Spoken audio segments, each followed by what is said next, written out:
Jay Alter joining us, ESPN play-by-play man, was on the call for the women's lacrosse Final Four down in Cary, North Carolina. Always great to chat with you, Jay. How are you today? Hey, Steve. Hey, Paulie. Doing very well. Great to be with you guys again. Hope all is well in Syracuse. Let me lead you off with that question I just brought up. If you could play center field for your favorite baseball team for one day, would you do it? Well, I'm a Mets fan, so I couldn't do any worse than they're playing right now. I'd love to be in their bullpen. I mean, the last week, I was funny. My godson, who I'm also helping raise a Mets fan, which is a terrible decision for his future. But he's like, how are they blowing all these games? I'm like, this is just what the Mets do. Yeah, get used to it, kid, right? Exactly. I'm telling you, Paulie, too, like you talk about dropping the fly balls. I think I'm more worried about being at the plate facing a 100-mile-an-hour fastball that moves opposed to but that's just getting one out. Like, you're going to miss every fly ball. I don't know. Yeah, I think we are in agreement that we probably wouldn't do it. All right, Jay, let's talk some lacrosse now. And let's start with the semis. We'll get into BC, but let's start with this Syracuse team. We knew it was going to be an uphill battle for them. They had lost to BC twice during the regular season. First one, they felt like they should have won. Second one, BC really dominated that second half. And we thought, okay, third meeting this year. They've had trouble. They lost 6 in a row to BC. All right, maybe this is the time, and the Eagles were having none of that. What makes this such a bad matchup for the Orange? Why can't they get by BC? It's funny. Our crew was talking about that a lot, and because it's not a talent issue as far as we can see, or even a scheme issue. We really think it's just a front of the jersey issue. And that can happen, especially for a senior class that lost to that Boston College team as freshmen in the 2021 national championship. That just for whatever reason, they can't get past Boston College. That's been the nemesis. And I think during the ACC championship, when they got up 5-1 and then lost that lead, I think it ended up becoming too much to overcome from a mental standpoint when they got placed up with them again. And for that reason, we would have been really interested if they were on other sides of the bracket, because I think Syracuse could have beaten a Northwestern. I do. They were one of, if not the most talented team in the country for large stretches of this season, but when it came to Boston College, it just wasn't a matchup that I think mentally they could win. So if you're Kayla Trainer, they've done everything in this program, even prior to when she got here, when Gary Gait was at the helm. What do you do if you're Kayla moving forward now to kind of get over that hump? Because they've been to Final Fours. It seems like they go pretty much every year. They are among the best and most talented teams in the country. They play everybody during the regular season. What do you do if you're Kayla right now? I think it's all about bringing in, new freshman classes and kind of rebooting that way. This kind of marks the end of an era in terms of the Tyrell sisters, right, and kind of the mainstays on defense that they've had with, Katie Goodale and Bianca Chevry and Hallie Simpkins. So that's kind of moving out, right? And I think that class has a lot to be proud of. As you mentioned, multiple Final Four appearances, ACC regular season titles. And they've obviously accomplished a lot and certainly moving the program to be a perennial power. But to get to that national championship status, I think you just have to start stacking really, really strong recruiting classes on top of each other, which, again, Kayla Trainer really hasn't been able to do. I think this freshman class that just came in was her first true recruiting class that she kind of saw from start to finish. And I think you just kind of take the mold that Gary Gait's doing on the men's side. Like the sophomore class on the men's side, now going to be juniors, is a really strong class. He's got a really strong freshman class behind them. And if you keep stacking classes for 4 years, I think by the time you have, quote unquote, your people in your program, hopefully, and again, those classes don't have the scar tissue, so to speak, against Boston College, right? Because they've never lost to them. I think it's just going to be after rebooting it from one freshman class at a time.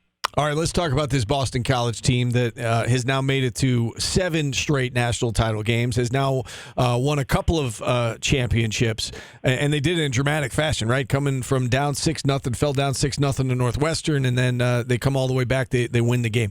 What is so impressive to you, Jay, about this BC team, and what has allowed them, as we've pointed out, they've made a habit of coming from behind and winning games this year? What stands out to you about this team?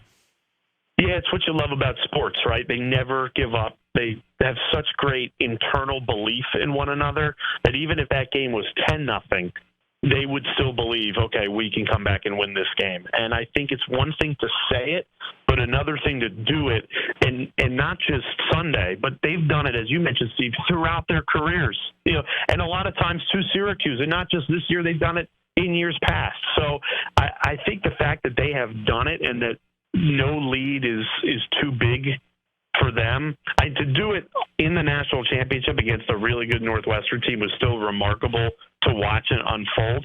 But we really never felt like they were out of the game. And I just think it's a perfect bookend for a senior class that won it as freshmen, lost as sophomores and juniors, and now, again, are champions as seniors as they say goodbye. What about the weekend in Cary, North Carolina, Jay? I mean, talk about Cary if you could as a host, and do you think that that is a place that the women's lacrosse Final Four should stay, or do you think the conference and not just the ACC but the NCAA will think about moving it elsewhere? I thought Cary was great. The one thing that, if I'm being completely honest with you, I think needs to happen is the men and the women need to play this at the same location. It's funny, that's been a big debate all over like lacrosse Twitter, I was told, throughout the weekend, but it really should just be in one place, and we get that next year at Gillette Stadium. So the men and the women will both play at Gillette in Massachusetts together next Memorial Day weekend, because I think you need to bring it all together, have kind of that jamboree feel. That's my preference. Get as many lacrosse lovers in the same location as possible, right? Because there were even families. I forget, there's a player on Virginia men and Florida women where they had a daughter on Florida and a son on Virginia. They couldn't even get from Cary to Philly and back. So I think it's good to just have it all in one location, get as many people that love the sport as possible together, and I think it would just help everybody. Yeah, absolutely. And not that anybody cares about us TV guys, but we were trying to develop a plan that, okay, if the men's lacrosse team from Syracuse goes to the Final Four and the women are down in Cary and the men are in Philly, how are we going to, cover this? And logistically, it's a nightmare. So it'll be nice to have it in the same place. Glad to hear that it's going to be at Gillette next year, and they certainly put on a great show there. When you look at this Syracuse team, just to get back to the SU women, Jay, they lose a lot of key pieces, as you alluded to. Emma Tyrell out of eligibility, the Schweitzers, Maddie Baxter, Kate Mashevsky, just to name a few. What do you like about what Syracuse has coming back? The likes of Olivia Adamson, Emma Ward. You hope that they'll be back. You never know in this day and age with NIL and grad transfers and all that kind of stuff. But what do you like about this nucleus that they've got coming back? Yeah, I think you look at even younger players like Gracie Britton, who came on really strong for Syracuse at the end of the season, and Emma Muchnick and Jolie Caramelli. I really feel like they've got a really strong younger group that we weren't able to see as much because they had such great players in front of them that really can take that next step and explode. Because it was funny, we were discussing, does Syracuse lose a lot? Do they now need to go hammer the transfer portal? And I'm kind of in the camp of no. I think they have a lot of talent on their existing roster that were sophomores and freshmen. They just didn't see the field as much because you had so much talent in front of them. So I think Adamson obviously will be a piece that comes back and will be a Tewaaraton finalist a year from now. She's phenomenal. I think she'll go back to taking the draw as well as being one of the prominent scorers for Syracuse. Remember, she took the draw last year when Mashevsky was out. So I think you do have a couple of senior pieces, but it'll open up a lot of room for these sophomores and I guess now juniors to step into. You mentioned Gracie Britton, local product here, went to Christian Brothers Academy. One last question before we let you go. I know you were focused on the women, but I just want to touch on the men's Final Four with you. Mm-hmm. You know, Notre Dame obviously getting it done. What do you make of this Syracuse team with Gary Gait at the helm? They've gotten better every year. Went from 4 wins to 8 wins to 12 wins. Got to the national quarterfinals. Where do you see Syracuse lacrosse next year? You think it's a Final Four or bust type situation next year? What are your thoughts on the men's squad? Yeah, Steve, to be honest with you, I would be shocked if they're not at Gillette. I really would. I think both the men's and the women's programs will be back in a Final Four next season. And I think for the men, they'll have a really good chance to win it because you look at Virginia, Notre Dame, let's just start in the ACC. Virginia, Notre Dame, and Duke loses a lot. Syracuse loses some, but certainly not as much as those programs. And I just feel like, as you just laid it out, Gary Gait has had a plan that he has stuck to, and every year they've taken just enough of a positive step. And I think next year that step will be making a Final Four, and then once you're in it, you'll have a shot to win it. That becomes just a 4-team mini bracket. I thought Maryland had actually a really good shot to win yesterday. I was surprised that – no, I'm not surprised Notre Dame won. I'm surprised in the fashion that they won. But I think Syracuse will have as good a shot as anybody in the country to go win a national championship next year. And I think the draw didn't do them any favors this year.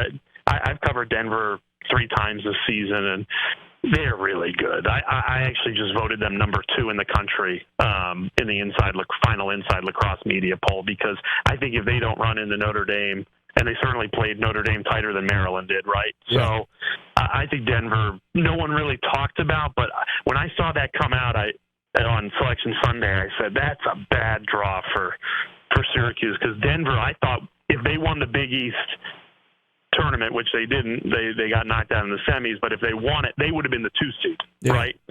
So instead, they get dropped all the way down to the 4-5, and I thought that was a little harsh by the committee, and Syracuse had to play what really should have been a Final Four game in the quarterfinals. Yeah, well said. Great insight as always, Jay. Thank you for coming on. I hope you get a little bit of downtime now. Enjoy the start of your summer, and I'm sure we'll catch up again soon. Awesome. See you guys. Thanks for having me. All right, Jay Alter joined